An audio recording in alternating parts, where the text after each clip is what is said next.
volunteers and they come, and typically it's cash or money order. So we reduce their registration fee. So I will say what you're correct. And also there's an Everton fan, so we won't hold that against them.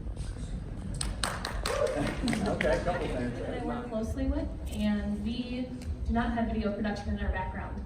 And so actually the way technology is now, cameras, just the digital cameras these days have the video quality on there is great. It's great. You can use it, you can make your own videos. So we both of us have MacBooks, we have Macs, and there's iMovie on there. So honestly, that's how we make all of our videos. We do it in-house, we quickly shoot it on the camera, we've even done it on our phones. Throw in a few pictures, so it's not all just recording one of our directors talking about their wonderful program. Add a few pictures that you already have in stock, and we'll put some free background music on that, and you got yourself a video. We try to do that for each of our programs. So during the registration period, instead of sending out a flyer or posting text on our social media, we'll have a little video. And I will say, I can't remember where I saw this stat, but 80 to 90% of videos are viewed without sound. So we are trying to make sure that all of our videos have, whether it be closed captioning or making sure that we have text scrolling across the bottom to get across that main point. So just in case sound isn't on, because if they're not listening to it, then it doesn't really matter if they saw it or not. They're not getting our message. So we're making sure we're trying to adapt and tweak our videos to fit the audience and what their preferences are. And it's not only clicks, but also how many new players did we get overall. So let's say fall last year we got 100 new players, and then this fall, how many players did we get? How many brand new players did we get? With the federal law that's got in place that makes coaches mandated reporters.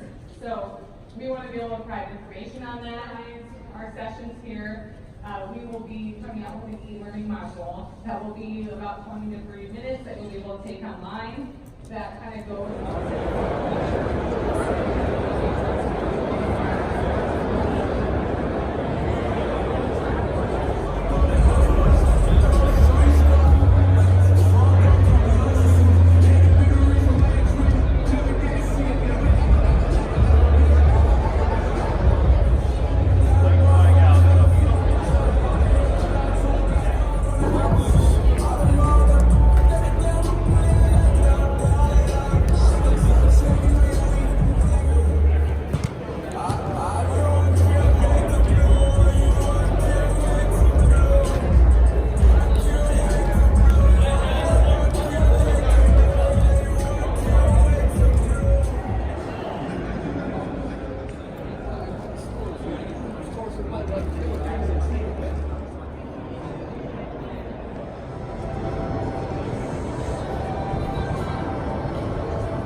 convention. Our goal is 10,000 signatures this year. I think we can get it this weekend. We will spotlight the 7 cornerstones of commitment to culture throughout the convention for this session, Character First is the focus. We honor, teach, and develop the core values of honesty, loyalty, responsibility, selflessness, compassion, and discipline. I am so pleased to introduce the moderator for today's panel, Amanda Mitchell, to my right, who will be moderating a conversation on how to be successful at fundraising and grant writing with some wonderful experts on the panel today. Amanda is currently the United Soccer Coaches Development Officer. Prior to joining United Soccer Coaches, she worked for Soccer Presenter at the Kansas City YMCA and as a client manager for risk management company Ellis Associates. And as a side note, we share a School of Public Health degree. So she works with nonprofits, YMCAs, large nonprofits to small nonprofits, really helping them strategize their fundraising, board development, you name it. She wants to talk to nonprofits about it and make them successful. We have Al Albert right here to my right, who is my current chair of the foundation committee, as well as the fundraising guru for William & Mary Athletics Department. Mike, and then Bo Eske, right there next to Robin. He is the executive director of FC Frederick. And again, also these four are the four I would consider, one, mentors to me in fundraising, but also four of just the top in the country of getting out there, getting organizations and individuals to open their wallets so that organizations and folks like you that are really trying to enrich your communities through powerful programming can have the resources you need to do it. So without further ado, I'm going to kick us off because you're here to hear from them and not from me, right? So again, welcome to our panel. I'm going to pass this down to Robin and she's going to lead us off. The folks that they work with to paper. What is the very first step that you would recommend they do? The very first step that I would recommend that you do is look at what's happening in your community. What is the cause? What is the need? So we often say, what's happening that's not acceptable? So it's an opportunity for you to look and say, how many kids are not being afforded the opportunity to have the experience of being in the program? How many people need, how many of your kids or your community members need to have this program? So talk about what is the cause, or what is the issue? Talk about what's your vision, and connect that to that donor's inspiration and that passion. So how far should We represent soccer organizations. Youth soccer clubs are the most common. Maybe it's a high school program or a college program. But the schools do a great job. I mean, every private school, every college in this country has a robust development program because they have to. You can't just charge fees and do everything you want to do. 50 years ago, Every club is different. What's worked very well, obviously at our school, we have individual scholarships. Families will create endowments for themselves, put their name on it so that that shows the community that they believe in it. And also we have done many things with the United Soccer Coaches and also at our school to honor coaches. So if you have someone that's coached in your club for 20 years and coached countless number of players, everybody loves that person. Why not go back to the former players and to the parents of the former players and say, we want to honor this person by creating an endowment. If we can raise $25,000, for instance, if you use the model that as we use here in the Coaches Association, we're going to draw 4% of that, $1,000 off year, and we're going to give a $1,000 scholarship to a needy player in honor of that person. And we could spend a week talking about all these things. I want to try to have you think a little differently about fundraising. I really appreciated the number of hands that went up when Al said, I'd rather poke a pencil in my eye than ask somebody for money. It really isn't that hard, and quite frankly, you already do it now, and I'm going to prove that. I want everybody in the audience to look to someone who they do not know that's sitting next to them. I want you to extend your hand and say hi and tell them your name and where you're from. Can you do that? The whole idea of someone turning the phone over, they only call me when they're asking for money. No, that call from me is going to be, hey, I just read in the paper that you just got such and such an award. How incredible is that? Please tell me more about it. The conversation never gets on an ask. I'm building a relationship. I'm building a friendship. So when that time comes, they're seeing me as a friend, not a stranger. This chart here shows you a couple things that are misnomers. People think that, hey, all the philanthropy comes from the people who write the big checks. This is from Giving USA. You can go out on the website. This is free information. And they're basically showing you on what would be to your, I guess that's your left, the big circle. Yep. That's showing the percentage, and that number is now 410 billion. So giving has gone up. But guess what? The percentages remain the same. It's 70% from individuals last year, and all the others remain the same. So keep that in mind. Individuals are key. Don't get me wrong, you're still going to pursue organizations and foundations and grants, but the real key is mastering the art of relating to individuals.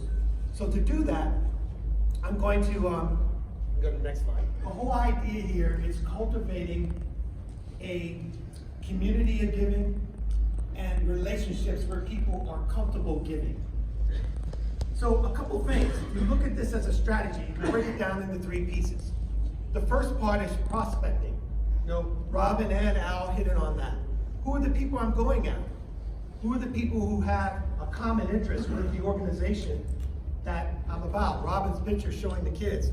I mean, you can't, there's something about kids and there's something about pets that get people going. I mean, you gotta tug at their heart, pull at their heartstrings, but that's part of it. and they want to see how they can make impact. And today, the trend in giving is people with money, people with things to give, want to know, how will my gift have impact? So as you start to differentiate yourself, and I'm enunciating these key words because it is about differentiation. Remember, the people you're going after, they're all being tugged at by a lot of organizations, all wanting to make an ask. The key is, how do you differentiate yourself from everyone else? How is your story more compelling than everyone else's? And you need to spend time doing that. And you have to have your pitch down.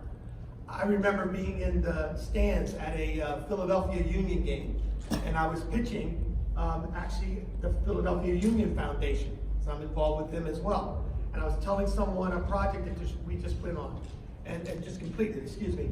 And the person pulled out their wallet and said, I got to give you some money. I don't have my checkbook today, but he reached into his wallet, he says, I have $50. I said, well, is there enough left for you to get another beer? 50. And he said, please, take this. And I said, well, gee, I'm quite pleased. Thank you so much. And I said, hold on, where are you going? I said, I need to get your name and your information. I want to thank you for this. I want you to know how much we appreciate it. And he says, oh, that's okay. I said, no, I really want to do that. And so I took his name and got his address. And when we got to the office, they gave us time, talent, and treasure. 3 T's. Time, talent, and treasure. Actually, in my experience, the treasure comes last. Usually the first thing I'm asking you for is time. Probably your greatest asset are your volunteers. You've already connected with them. They already believe in what you're doing. They're your most powerful resource. And they know other people who can be volunteers. There's the time element. Then talent. My goodness, if I can tell you how many attorneys that, $500 an hour to $1,000 an hour attorneys that sit on the boards that I've been on, who I say, oh, I'll take care of that contract for you. I'm sitting there going, oh, wow, that's $5,000 worth of professional time that this person's donated. We tend to forget that. That has value too. So in-kind gifts are fine. I mean, one of our fields, the fire department comes out and waters it when it gets hot, just to make sure the kids have a place to play, right? And what do? We help them with their Toys for Tots campaign. It's being creative about doing things that have nothing to do with money, but they have value, right? So when you look at this, as you move from prospecting and figuring out who people are and what their capacity is to give, then you get into the friend raising. You've heard a lot of that, so I won't repeat, but that's ongoing. I took a few notes on what they're doing, and I hope at some point we can connect. Not to necessarily ask them for money. They'll probably be asking me for money, right? But the key is that connection is there. You don't know how many times I've had someone say, look, I can't help you, but so-and-so can. So finishing this out, when you come around now to funding sources, there's a lot of information on the website, at the internet. I would start there. Get your story. Why are you doing it? Think about how you would describe why you're motivated to do what you do. For me, as a coach, it's thinking about 1 or 2 stories of kids that I've touched, that I've changed their lives. I've had the privilege of doing that.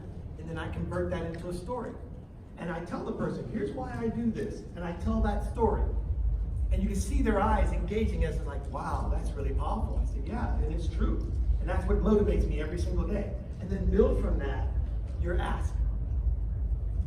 Thanks, Mike. Organization and where you are at an organization. Are you at a point where you could find perhaps some funds to pay somebody, either full or part-time, to help formulate a plan for this, right? Do you know that about your organization? What's your role in the organization? So for example, if you think this is needed, and it is, every soccer club needs to develop fundraising mechanism, at a minimum, just to try and help keep in front of the pay-to-play issues that are out there, right? You can't simply raise fees all the time to make the organizations run. Finding outside sources is incredibly important. But if you're trying to get it done, who are you? Are you a parent? Are you a coach? Are you a director of coaching? Are you executive director? What's your sphere of influence, right? Is it you going to a board and making the case by yourself? If so, what's the composition of the board? How well do you know them? Do you need a lieutenant, a wing person to go into the room and explain why the two of you collectively, after your knowledge of based on your knowledge of the organization, you need the organization to move forward with this. Are you looking at influencers? Do you know if you get the one vote on the board, that the whole thing will go your way, because whatever that person says, the whole rest of the board follows. So one piece of doing your homework is really thinking about who you are, whether or not the folks on the board listen to you about these sorts of things, who you can bring in to aid in the discussion, and getting to know the people on the board and what they respond to. So, for example, on our board, sometimes club goals are vision, like fields. You know, fields are sticks and bricks, kind of building something seems to be an easy way to capture people's imagination. So if you can say, look, if we're going to get serious about redoing our fields, swapping out turf for grass or whatever, we need someone to bring in additional money to our organization. And I don't have the time myself, right? I do all these other things, right? So how can we allocate some funds to bring a person in? The other thing you might try is the inequality, access to the game issues. That sometimes also resonates with people who would say, you know what, we do need to do a better job at keeping costs low or making opportunities to play with our club, increasing them by bringing more funds into the organization. And then when you finally get the opportunity to present this sort of stuff to your board, so you've done your homework at understanding who your board is and what they might respond to, but make sure you do your homework on what this program will cost. Are we talking about a salary, right? Full or part-time, and where those funds come from? Will the program pay for itself, maybe, right? That's probably the goal, that it at a minimum pay for itself and then start to do more. What are the other expenses you'll need? Software, admin support, marketing materials, social, right? A lot of this is going out and maybe having a beer with somebody and talking about things. What are the potential returns that are out there? Where do you find out that information? The big chart that was up there tells a lot about what money might be out there and where it's kind of squirreled away. But what could your club potentially recoup from this process, and where are you getting that information? Is there research? Other organizations that you might be aware of. I'm in a league that has some very big clubs, and I lean on these guys all the time to find out what they are doing that's allowing them to bring in, you know, 100,000 here, 200 there, different things, and how my little club might, you know, start to weave those programs into how we do our business. Including target list of donors, right? That may be, one of the things we do in our club is when we're collecting registration information, is we also have a feel for where people work, right? Now, they don't have to fill that out, but for whatever reason people do, but it's a great way to just start to figure out who you might have to go talk to, what industries they're involved in, how you might make a connection, and then any anecdotal success stories, right?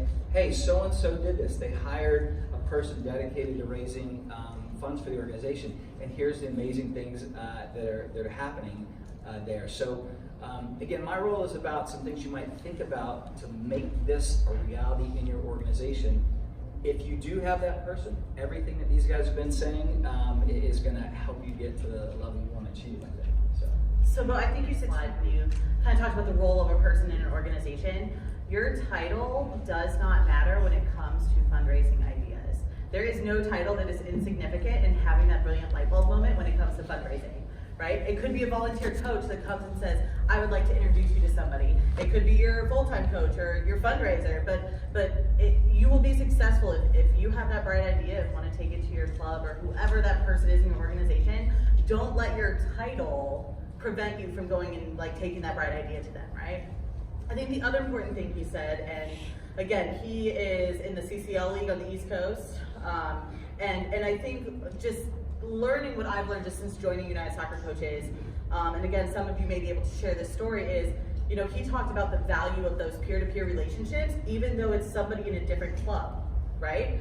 CCL tends to be, to me at least, this is my observation, seems to be a league that is working well together. So he's talking right now about how much more successful the league is when the clubs are working together, where I think we can all think of those leagues where, you know, you hear the stories about the clubs that are literally at each other's throats and don't want to work together. But I think he gave a really good example of, yes, they may be different clubs, and yes, you always want the best players, and yes, you always want to hit your enrollment numbers so you can meet your budget. But I think you shared a really good story of if you all work together, your league and your overall goals as a community and the area you're trying to impact is going to be more successful. The beauty of it is that community is virtual as well as physical. So spend a little time investing in the virtual community, and it'll start to take on a life of its own.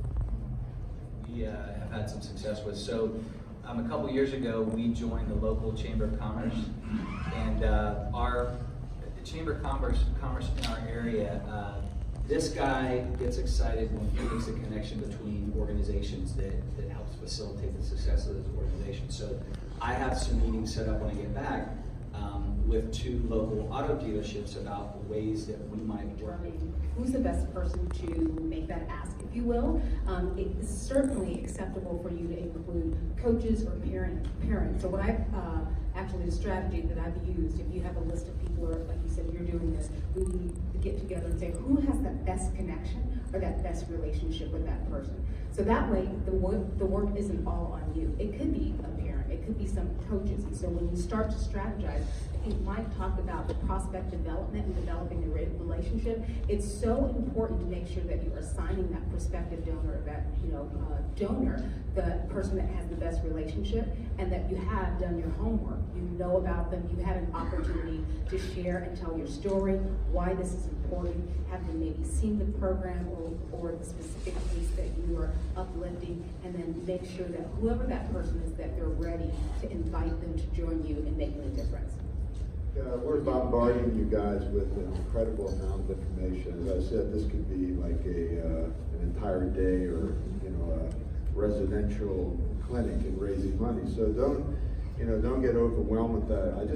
My point again is to start thinking strategically about developing this culture, and what do you have to work with? Some of you have clubs that maybe cater to affluent communities, and if you're not keeping track of those players who grow up and the parents of those players, you're really missing an opportunity. Just like a school that just says we don't need money, so we're not going to ask you. It doesn't make any sense these days for those people. Someday, it won't make sense for youth organizations either. They're going to have to be funded that way.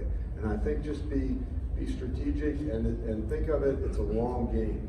Okay, so don't say, oh my gosh, we have to raise this amount of money. I hope you don't have to, just to keep going. This is like your savings account, and you'll have a liquid savings account that you'll spend, and then you'll have money you put aside that you're not going to spend. So that's think as an organization the way you would as a person. Okay, with that, and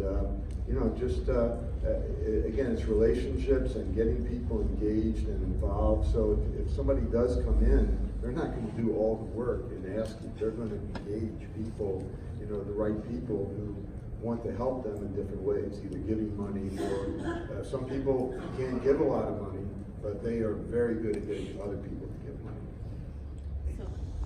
Clearly, there's a little bit of personality involved in being. When I'm leaving this convention, if we get snowed in and I'm at O'Hare, my personality is such that I'm sitting there going, wow, look at all these people in the airport. I don't have enough time to meet them all. And I wasn't always that way. I just acquired that over time. So for the person who's 22, first of all, forget the age. The age means nothing. Get a story you can tell. At 22, quite frankly, you have an advantage over me. If you can tell a story about how you reached a child through your coaching at 22, and that becomes your story, I think you're going to get attention of people probably faster than me, because they're going to expect more from you. And you use that as a basis, and then practice it. Just like early on, I said turn around and meet people. You're at this convention. Matter of fact, I would ask everybody in this room to meet 5 people that you're going to keep connections with after this convention is over. That's part of it too. A lot of times we meet people, get their cards, and then they go in the trash or the drawer. This is a skill of learning a skill over time of how do you not only make connections, but sustain those connections. So when you get a business card from this point on for the rest of the week, find out something about that person, put it on the back of the card, like their birthday, and then when that birthday comes, send them an email. Hey, remember me from the convention? Just wanted to wish you a happy birthday. And it doesn't matter if you're 22 or 45, that goes a long way with people. And then that leads to other connections, other conversations, and over time it'll start to build. All right, target stores. every May/June, they open up, okay? That's huge, okay? So, please feel free to take down this information. As you can see, we love to talk to people, okay? We're not shy. So on the left, you've got the organizational intent, the direction, if you will, that the board keeps track of. And then on the right, you have the organizational capabilities and the resources. And then in terms of the process, the board helps with planning and the professional staff helps with the implementation. I'll focus initially in terms of the first part of a strategic plan, and that's vision, mission, values, and the customer/consumer. And I'll explain the distinction that I think is important in terms of customer and consumer for our particular marketplace, which is, and again, I'm going to focus on youth soccer, although it could be also college soccer. First element, vision. So where's your set up and what he was looking to accomplish. And number three, there was a confidence. And those three things have always been part of what Peter Vermes has done, and I believe it's a reason why he's been successful both on and off the field. You're in for a treat today, so this is what we're going to do. Peter is going to give about a 10 to 15 minute office, what have you. Our whole business is centered around trying to make sure that you leave with a positive. In the Kansas City area, but he doesn't fit into one of those characteristics. Are you okay saying you might be a good player, but you don't fit into it, and therefore that talent is going to go, from a Sporting Kansas City perspective, unrealized? Yes, of course. It's because that player also has, and this is the greatest thing about our game, the NFL is in the United States only, that's it. You can't go play in the NFL right now anywhere else. Soccer, world sport. Our players are always trying to fight for free agency, I always laugh at it. They have more free agency than anybody. They can go anywhere in the world and play once their contract's up. So we are only looking for players that fit the way that we play. And we have transferred, moved a lot of players out of our club not because they're bad players, just because they don't fit the way that we play. And that's as long as I'm going to be there, that's the way it's going to be. Do you see the kids know that that's the start of their session? You'll find that they're starting to get there earlier and earlier and earlier because they want to enjoy that beginning. They want to connect with you, they want to connect with their friends, and they want to have fun and they want to play.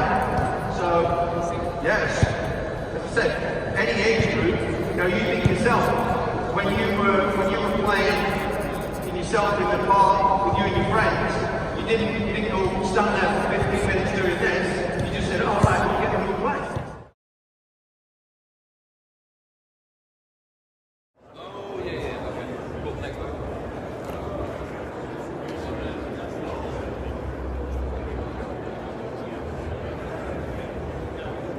Oh yeah, okay. Cool. Next one.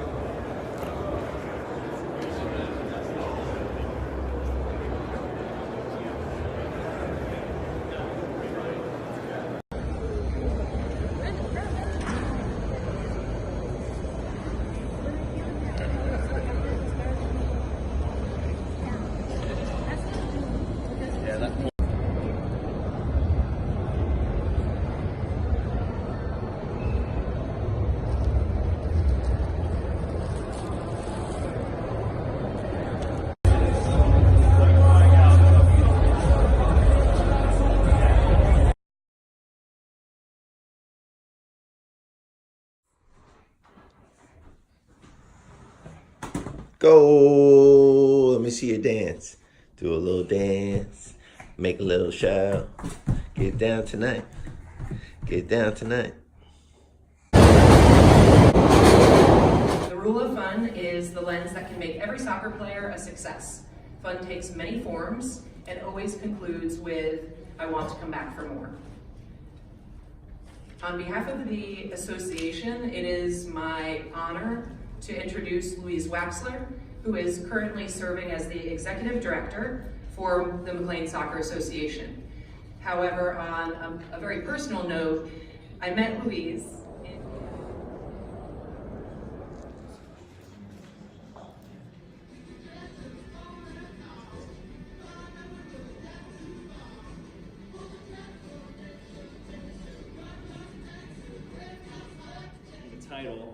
but I think that's almost a misnomer because challenging brand, and think like your Under Armours who are taking on your Nikes and vice versa.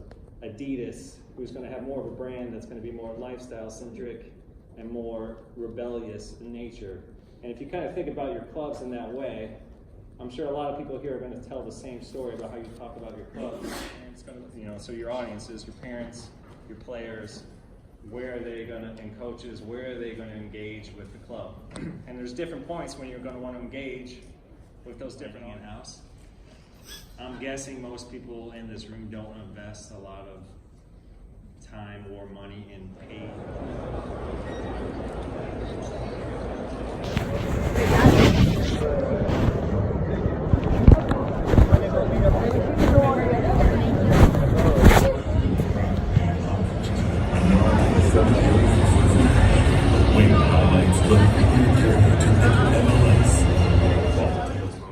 Kevin Langan, Jason Osborne, Brian Edwards, and the rest of the coaching staff. We had ups, downs, and through it all. I made some lifelong friends, so thank you guys. Steve Simonson, my youth coach. You being there as a mentor to me both in life and soccer, I'm so grateful for you. It cost me a bit of money to get them here, but it's fine, they're here. The simplest skill to teach, I think. I really think it's the simplest skill to teach, but I think it's the most difficult for players to learn. Unless they're a natural. If you're a natural, it's easy. And this whole thing is all it's based on is that. That's all it is. And it is very simple to teach. But when kids are playing and they're under pressure and the ball's coming to them and they're a little bit panicky, it takes a good player to be able to look away and see what's going on before they receive the ball, knowing the ball is coming. Kids, I'm sure you agree, kids tend to focus on the ball. So this is all about focusing away from the ball and looking away and making decisions early. The what, the when, the where of the technique. And is it successful or not, and why? Because I believe that part, those two parts there, are the easiest to teach. We're trying to explain to people what to do and to improve. How do we learn? And there's a great article by a guy called Charles Jennings about how people learn, how the brain actually works. It's called the 70-20-10 rule. And if you don't know this, you should know this, all right? And this goes for anything in life, and I thought I'd share this with you, that 70% of what we learn is practice at the job, okay? 20% of what we learn is exposure, informed coaching, what you guys do. And 10% of what we actually learn is education in the classroom. We've known for 126 years that the human brain doesn't retain a lot in terms of memory. Herb Ebbinghaus did research back in 1885, what is now known as the Ebbinghaus forgetting curve, that shows that any one of us will forget about half of what we've been told within an hour of being told it, unless we have the opportunity to put that into practice within that hour. So let's tell you a few good things.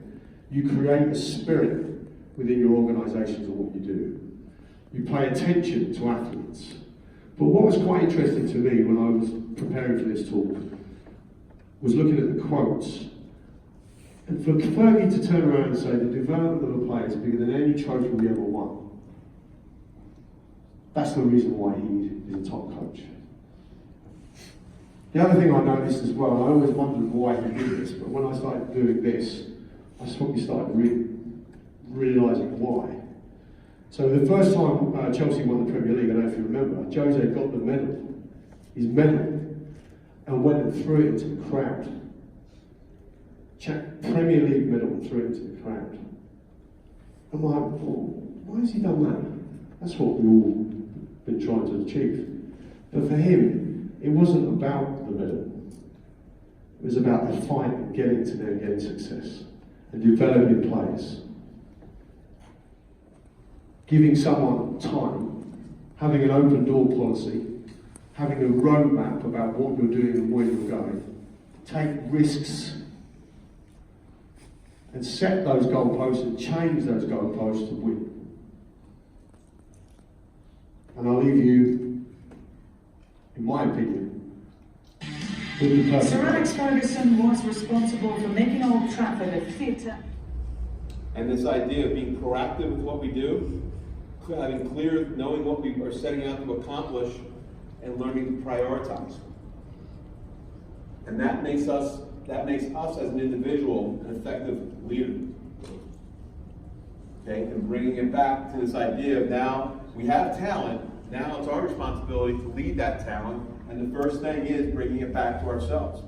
Now, when we talk about an organization and we start talking about key performance indicators and people are doing the different things that you do, this is a model that we developed looking at a soccer, well, it's actually all sport clubs environments, that all of these variables are associated with success. All of these variables are areas that you need to focus on as far as the growth of your organization.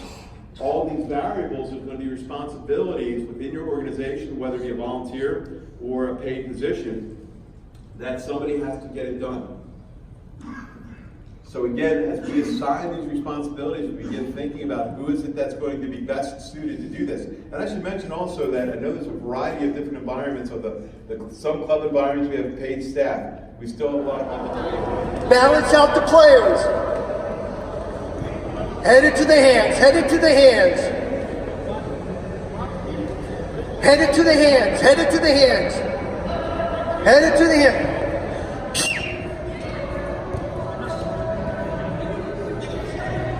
Chase, welcome. We're on tempo.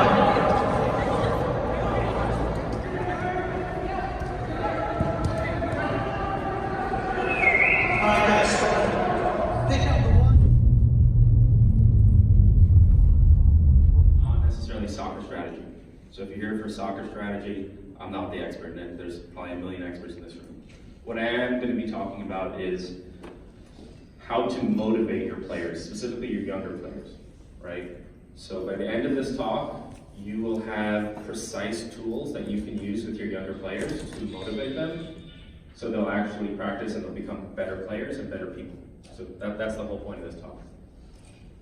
So a little bit of basketball, and we released a soccer ball recently, and it was the #1 best-selling soccer ball on Amazon over the holiday season. So we completely sold out. We have thousands and thousands of people using it all over the world. And what I think it does is it solves a big problem that we don't address, which is we focus on the pros and we focus on the elite players, but we don't focus enough on the kids.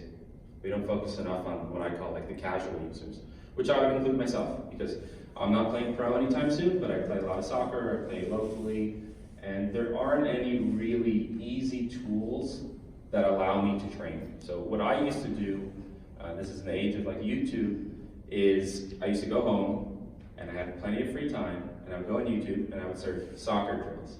And then I would go and I would practice that outside. And it was terrible because I didn't know if I was doing it right. I didn't know the correct structure to it, and it's not really sustainable. I ain't got no time to look.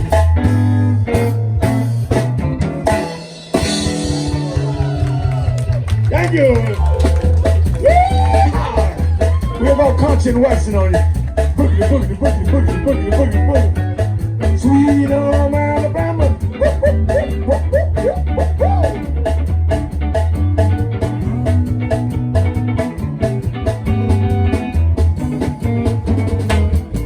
Got my mojo working, but just don't work.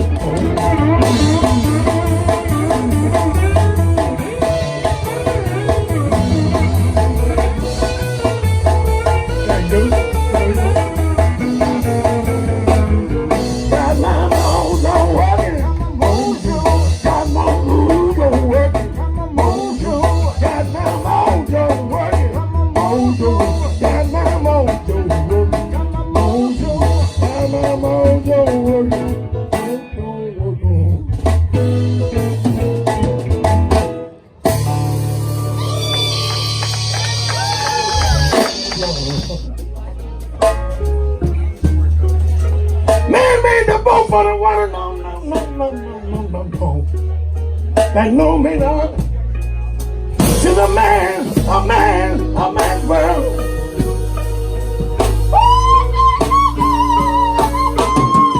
Now, a woman now, girl. Ooh, baby. Ooh, baby.